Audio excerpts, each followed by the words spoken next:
Sevgilim qaytib keladimi? Sobiq sevgilim, hozirgi paytda oranglar uzilib ketgan sevgilim qaytib keladimi? Sizni xayolingiz,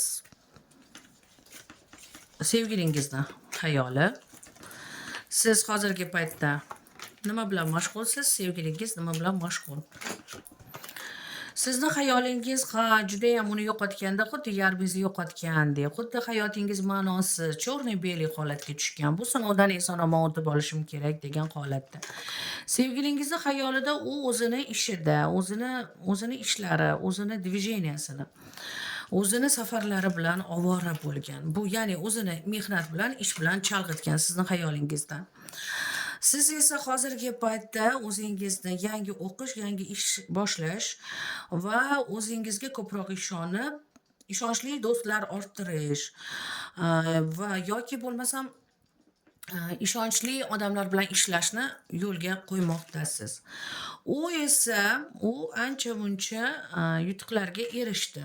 Oila a'zolarining yordami bilan va hammasi yaxshi. Sizda esa mana shu ayriliqdan keyin qanaqadir bir bemorlik paydo bo'ldi. Yoki muntazam bosh og'rig'i, yoki muntazam tomoq og'rig'i paydo bo'lgan.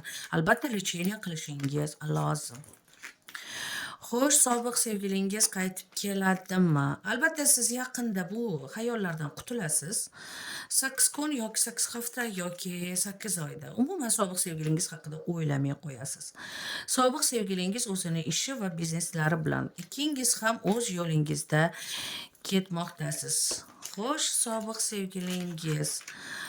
Ya'ni siz agar uni ko'proq o'ylasangiz, u sizni o'ylamaydi. Siz sevgilingiz haqida o'ylamasangiz, u sizni o'ylaydi.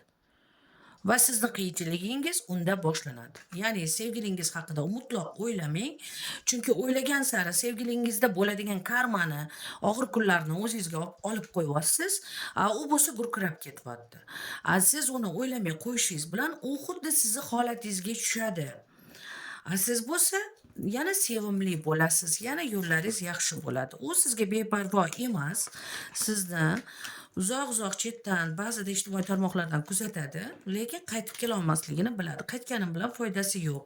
Chunki hammasini o'zim orani shunaqa uzish darajasiga olib keldim.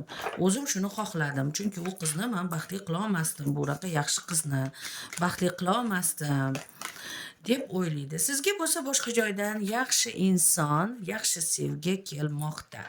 Aynan siz buni tezroq esdan chiqarganingiz ma'qul. Shunda uning o'zi yalinib keladi sizga.